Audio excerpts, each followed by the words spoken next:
Olá pessoal, esse é mais um Fala Carlão. Fala Carlão, você está acompanhando aí, é prateleira de cima, uma atrás da outra, e nós estamos aqui no Anagro, em Campinas, um evento maravilhoso aí, uma iniciativa sensacional da Syngenta e discutindo grandes temas aqui do agronegócio.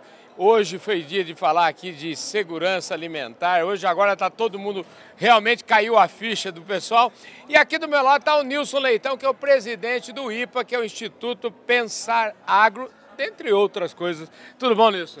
Uma alegria estar aqui com você, Carlão. Você é uma voz do agro, né? Não de São Paulo, do Brasil já. Obrigado, obrigado. Uma alegria, um privilégio estar aqui com você. Olha, eu tenho feito muitas entrevistas aqui por conta de várias atividades minhas aqui nesse evento. A gente acompanha pouco o que está rolando lá na plenária. Mas hoje eu consegui ali pegar um feelingzinho ali da sua discussão, daquele seu debate. E você estava falando grosso ali mesmo hoje, falando das coisas que, assim, o Brasil, ele por um lado é uma usina de boas notícias, uma usina de tecnologia, e por outro lado parece que as nossas leis, nós estamos discutindo lei do século passado. Eu queria trazer esse ambiente para saber de você se eu escutei mal, se eu estava fora da realidade, não? É a casa de ferreiro, espeto de pau, né? O Brasil, um país com uma agricultura, uma pecuária invejada pelo mundo todo, um país que da década de 90 para cá aumentou sua produtividade em 360%, em menos áreas, aumentando só em 60% as suas áreas, mas ainda nós vivemos as regras e a legislação do século passado. E isso engessa, isso atrapalha e denigre a imagem do agro. Porque lá fora, o europeu, o americano, o próprio asiático, fica pensando que o Brasil tem leis e que o produtor não cumpre ou que não é fiscalizado. Não é isso. O Brasil tem leis rígidas, mas arcaicas, que não cabe mais para esse momento, não cabe mais para essa modernidade. E esse é um grande problema, um problema do Estado brasileiro, um problema que precisa ser modernizado na segurança jurídica, do direito à propriedade, no licenciamento ambiental, para poder fazer acontecer a logística de um país que é o país mais caro, o frete mais caro, a logística mais caro, questão de leis, de detalhes, de regras, de vírgulas, de parágrafos, né, que acaba atrapalhando esse desenvolvimento que é quase desumano para o setor. Então, o meu debate que eu coloquei foi de forma muito clara, que o agro parece aquele menininho da sala de aula que faz bagunça, e quando ele falta, alguém quebra uma carteira, fala, foi o Joãozinho que quebrou. Né? O agro não é esse cara, não.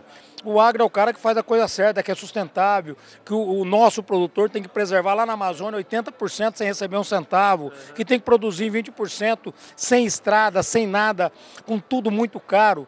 Então, na verdade, o que eu estava tentando alertar é exatamente isso. Primeiro, a imagem nacional, a imagem para o consumidor. Quem come o ovo, o arroz, o frango, o feijão brasileiro, ele entender que esse produtor, ele tem aí um grande desafio para poder essa comida chegar no supermercado, e não faltou na pandemia.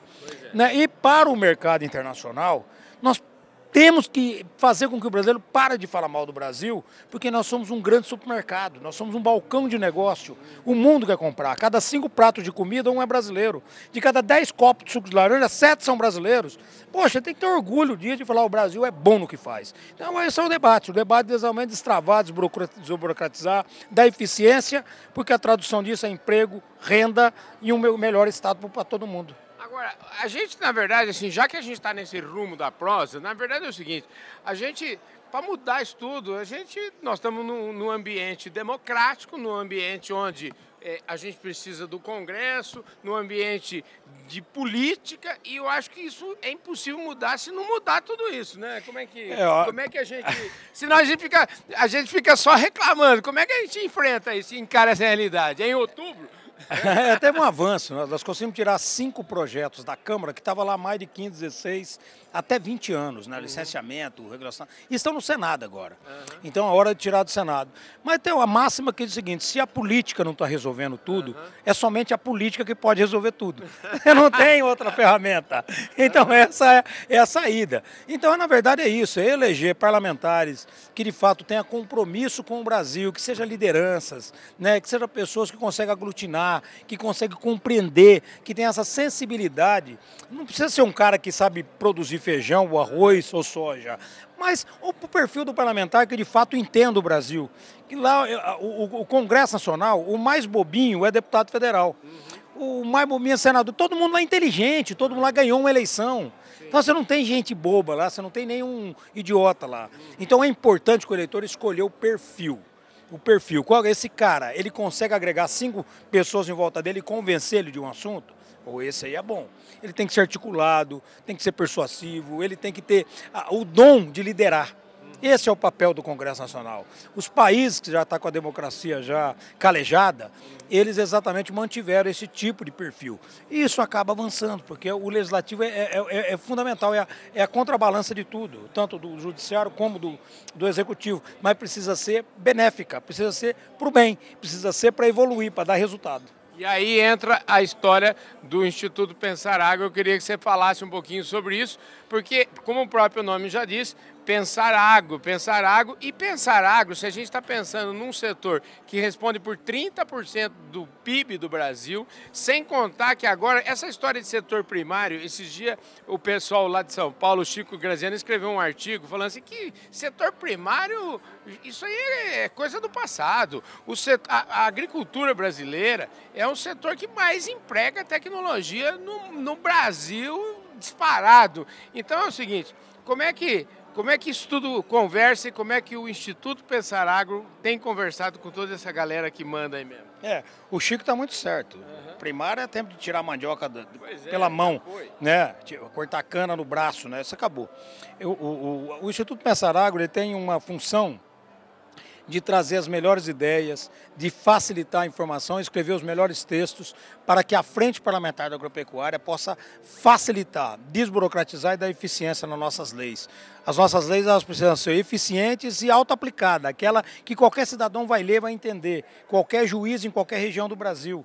Hoje a mesma lei é interpretada de forma diferente por juízes, por promotores, pela imprensa, e esse é um grande problema. Então a nossa função é exatamente tentar modernizar isso dentro do Congresso Nacional, debatendo também com o governo sobre portarias, resoluções, sobre temas administrativos, tentando facilitar tudo isso. Esse é o papel do Instituto Pensar Agro, que só acontece tudo isso porque nós temos a maior frente do Congresso Nacional.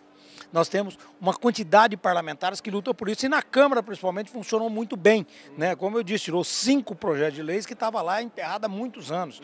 Então, houve um rendimento de trabalho muito grande.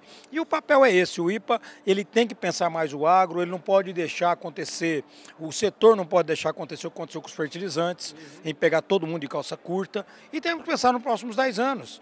Nós não podemos achar que está tudo bem porque o Brasil é o celeiro, que todo mundo quer. Mas daqui a pouco a China faz um acordo lá com os Estados Unidos, para de brigar e o Brasil vai perder com isso. A concorrência deles é bom para nós, mas o acerto deles não é tão bom.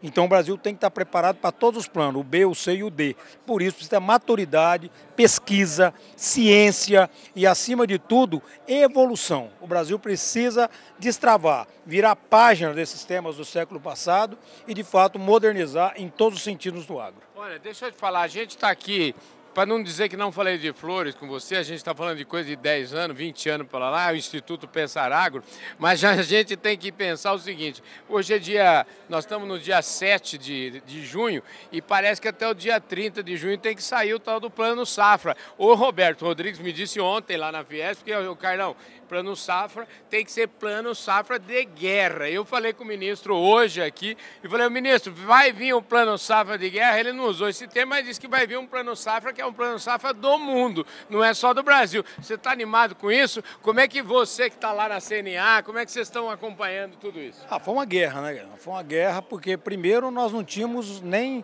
os 800 milhões para completar o Plano Safra do ano passado, né? Que foi uma guerra no PLN1, tivemos que sacrificar a Embrapa, o INCRA, né? Cortando o orçamento de todos eles, inclusive do Ministério da Agricultura. E agora vem um novo, que a gente precisa entender que no ano passado teve 13 bi. Agora está pedindo 22 bi, precisa ter pelo menos esse mínimo aí, porque é uma correção. pelo custo que está, né? Como diz um amigo, o preço do quilo do arame liso aumentou 300% na vida real ali do produtor. Então não adianta, porque para o produtor, o Plano Safra, até para quem está nos assistindo entender, quem está nos ouvindo, entender que o Plano Safra não é um dinheiro dado para alguém, ele é um financiamento. Sim. E isso volta numa velocidade enorme, é um retorno enorme que dá para o Brasil crescer em várias áreas. Então, o mundo tem que entender, e o brasileiro tem que entender que Plano Safra significa apenas 33% do financiamento da agricultura brasileira. Os outros 33% é o bolso do produtor, e os outros 33% é banco e trade, juro e tudo mais. E esse também é juro. Esse também é pelo Banco do Brasil, pelas cooperativas, mas subsidia um pouco o produtor rural.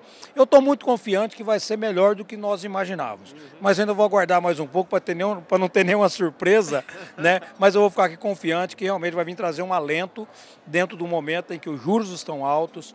Hoje não tem dinheiro para custeio, hoje não tem dinheiro para maquinário, mas até o dia 30 de junho, se Deus quiser, nós teremos boas novidades. Agora, Nilson, para fechar mesmo é o seguinte, quero saber o seguinte, que eu sempre falo aqui no programa, meu programa é um programa de agenda positiva, eu sou sempre uma pessoa muito otimista. Pra cima. Tô sempre, meu copo está sempre do meio para cima.